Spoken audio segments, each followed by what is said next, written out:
Hello friends, welcome to খেল দুনিয়া।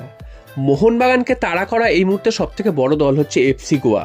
তো আজকের এফসি গোয়ার সাথে চেন্নাইন এফসির ম্যাচ ছিল, যেটা কিন্তু মোহনবাগান সমর্থকরা নজরে রেখেছিল এই ম্যাচের রেজাল্ট কী হয়, কারণ মোহনবাগান নিজেরাই পয়েন্ট নষ্ট করে নিজেদের উপর একটা চাপ তৈরি করে ফেলেছে। তো অন্যান্য দলগুলো কী করছে সেই রেজাল্ট কিন্তু মোহনবাগানকে দেখতেই হবে। তো আজকের এফসি গোয়ার সাথে চেন্নাইনের ম্যাচে কিন্তু আমরা দেখলাম চেন্নাইনকে কিন্তু 2-0 গোলের ব্যবধানে হারিয়ে দিল এফসি গোয়া। এর ফলে কি হলো না, এর ফলে মোহনবাগানের সাথে এফসি গোয়ার পয়েন্টের ব্যবধান কমে দাঁড়ালো মাত্র 4। যেই পয়েন্টটা প্রায় 8-9 পয়েন্টের ডিফারেন্স ছিল, সেই পয়েন্টটা এখন 4 পয়েন্টে এসে দাঁড়িয়েছে। তো বুঝতেই পারছো একেবারে ঘাড়ের ওপর নিঃশ্বাস ফেলছে এফসি গোয়া। মোহনবাগান যদি কোনোভাবে আরও 2-1টা ম্যাচে পয়েন্ট লস করে, সেক্ষেত্রে কিন্তু এফসি গোয়া মোহনবাগানকে ছুঁয়ে ফেলবে বা মোহনবাগানকে টপকে যেতে পারে। তো কত বড় একটা অ্যাডভান্টেজ নষ্ট করেছে মোহনবাগান সেটা কিন্তু এখন বোঝা যাচ্ছে, এবং এর জন্য পুরোপুরি দায় কিন্তু কোচ হোসে মলিনা। তিনি কিন্তু ইচ্ছাকৃতভাবে সেই দিন চেন্নাইন এফসির বিরুদ্ধে পয়েন্ট নষ্ট করে ফিরে এসেছেন। এবং আজকে যদি তোমরা গোয়ার খেলা দেখো, সেখানে বুঝবে যে গোয়া কীভাবে ম্যাচটা খেলে নিজেদের পকেটে পুরে নিয়েছে, এবং চেন্নাইনকে কিন্তু আজকের একদম সাধারণ মানের টিম মনে হয়েছিল। গতদিন আমরা মোহনবাগান ম্যাচে দেখেছি যে চেন্নাইন এফসি কতগুলো সুযোগ তৈরি করেছিল, উল্টো দিকে মোহনবাগান একেবারেই সুযোগ তৈরি করতে পারেনি। তো আজকের কিন্তু চেন্নাইনের কি অবস্থা সেটা কিন্তু চোখে আঙুল দিয়ে দেখিয়ে দিয়েছে এফসি গোয়া, এবং কেন তারা 10 নম্বরে সেটাও কিন্তু বুঝিয়ে দিয়েছে। তো এখন দেখা যাক মোহনবাগান এই যে লসটা তৈরি করেছে, নিজেদের ওপর চাপটা তৈরি করেছে, সেটা কিভাবে রিকভার করে সেটাই কিন্তু দেখার। তো এরপর চলে আসি আগামী বেঙ্গালুরু এফসি ম্যাচ নিয়ে। তোমরা জানো যে আগামী পরশুদিন বেঙ্গালুরু এফসির বিরুদ্ধে হোম ম্যাচে মাঠে নামছে মোহনবাগান। তো সেই ম্যাচে মাঠে নামার আগে মোহনবাগানের কিন্তু ডিফেন্স নিয়ে আবারও একটা সমস্যা, কারণ মোহনবাগান ডিফেন্সে পাবে না আশিস রায়কে, অর্থাৎ রাইট ব্যাক হিসাবে যে আশিস রায় খেলেন তিনি কিন্তু থাকবেন না। কেন থাকবেন না সেটা তোমরা জানো অলরেডি, কারণ 4খানা হলুদ কার্ড হয়ে গেছে, যে কারণে তিনি কিন্তু বেঙ্গালুরু এফসি ম্যাচে সাসপেন্ডেড থাকবেন। তো এবার কি হবে, সেই জায়গাটাতে কে খেলবে, কারণ মোহনবাগানের কিন্তু সেই অর্থে রাইট ব্যাক বলে ব্যাকআপ প্লেয়ার কিছু নেই।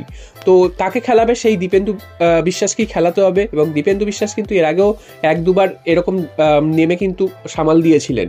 তো এই ম্যাচে আশিস রায় যে ভূমিকাটা পালন করে সেটা কি দীপেন্দু বিশ্বাস পালন করতে পারবে? আমরা দেখেছিলাম যে গত বেঙ্গালুরু এফসি ম্যাচে মোহনবাগানে দীপেন্দু বিশ্বাসকে সেন্ট্রাল ব্যাক হিসাবে খেলানো হয়েছিল, যার ফলস্বরূপ কিন্তু মোহনবাগান 3-0 গোলে হারে, এবং দীপেন্দুর ভুলেই অনেকটা সেই ম্যাচটা হেরেছিল, এটা কিন্তু ধরা যায়। এরপর দীপেন্দু সুযোগ পেয়েছে, সেখানে তিনি আবার প্রমাণও করে দেখিয়েছেন যে তিনি ভালো খেলতে পারেন, তো সেটা নিয়ে কথা না। তবে হঠাৎ করে দীপেন্দু বিশ্বাসকে এইরকম একটা সময় নামানো হবে এবং তিনি রাইট ব্যাকে খেলবেন, কোনো তার পজিশন যে নির্দিষ্টভাবে ঠিক থাকছে তা কিন্তু নয়। যখন তাকে যেখানে দরকার পড়ছে তখন তাকে কিন্তু নামানো হচ্ছে, এবং আশিস রায়ের পরিবর্তন হিসাবে দীপেন্দু বিশ্বাস ছাড়া আর কিন্তু কেউ নেই। তো এবার মোহনবাগান ডিফেন্স নিয়ে কিন্তু একটা চিন্তা অবশ্যই থাকবে, যদিও আশিস রায় হচ্ছে খুব একটা বিরাট কিছু খেলতে পারছিলেন তা কিন্তু নয়। তোমরা যদি ভালোভাবে দেখে থাকো দেখবে যে আশিস রায় যখন ওভারল্যাপে উঠতো তখন কিন্তু তার দিক থেকে যে অ্যাটাকগুলো হতো তিনি কিন্তু সামাল দিতে পারতেন না, এবং তিনি কিন্তু প্রচুর মিসপাসও করতেন, যেটা কিন্তু খুব চোখে লাগতো। তার পজিটিভ দিক এটাই হচ্ছে যে তখন তিনি যদি ওভারল্যাপে উঠতেন তাহলে কিন্তু তিনি ফরওয়ার্ডদের সাহায্য করতেন, এটা তার একটা প্লাস পয়েন্ট। তো দীপেন্দুকে কিন্তু এই জায়গাটা খুব ভালোভাবে নজর রাখতে হবে, এবং দীপেন্দুকেই কিন্তু খেলানো হবে এই জায়গাটা, সেটাই কিন্তু। যদিও দীপেন্দুর পাশে 2জন বিদেশি থাকবেন, এবং যেই 2 বিদেশি টম অলরেড এবং অ্যালবার্টো রড্রিগেজ তারা কিন্তু গতদিন অনুশীলন করতে পারেননি, আজকে কিন্তু তারা অনুশীলন করেছেন এবং তারা কিন্তু পুরো সুস্থ হয়ে গেছেন, এটাই কিন্তু শোনা যাচ্ছে। অর্থাৎ বেঙ্গালুরু এফসি ম্যাচে তাদের খেলাতে কিন্তু কোনো বাধা থাকবে না। তো বেঙ্গালুরু এফসি ম্যাচটা মোহনবাগানের জন্য কিন্তু অনেকটাই ভাইটাল হয়ে গেছে, কারণ এফসি গোয়া জিতে কিন্তু যে ব্যবধানটা কমিয়ে ফেলেছে সেটা কিন্তু বাড়াতে হবে মোহনবাগানকে বেঙ্গালুরুকে হারিয়ে। এবং এছাড়াও কিন্তু একটা শোধ নেওয়ারও ম্যাচ রয়েছে, 3-0 গোলে আগের ম্যাচে হেরেছিল হোম ম্যাচ, বেঙ্গালুরু এফসির হোম ম্যাচে 3-0 গোলে হেরেছিল। তো এই ম্যাচে কিন্তু মোহনবাগানকে সেই প্রতিশোধটাও নিতে হবে, সেটাও কিন্তু তাদের মাথায় রাখতে হবে। তো এবং হোম ম্যাচের যে অ্যাডভান্টেজ সেটাও কিন্তু মোহনবাগানকে নিতে হবে। তো দেখা যাক বেঙ্গালুরু এফসিকে হারিয়ে মোহনবাগান আবার লিগ টেবিলে সুবিধাজনক জায়গায় যে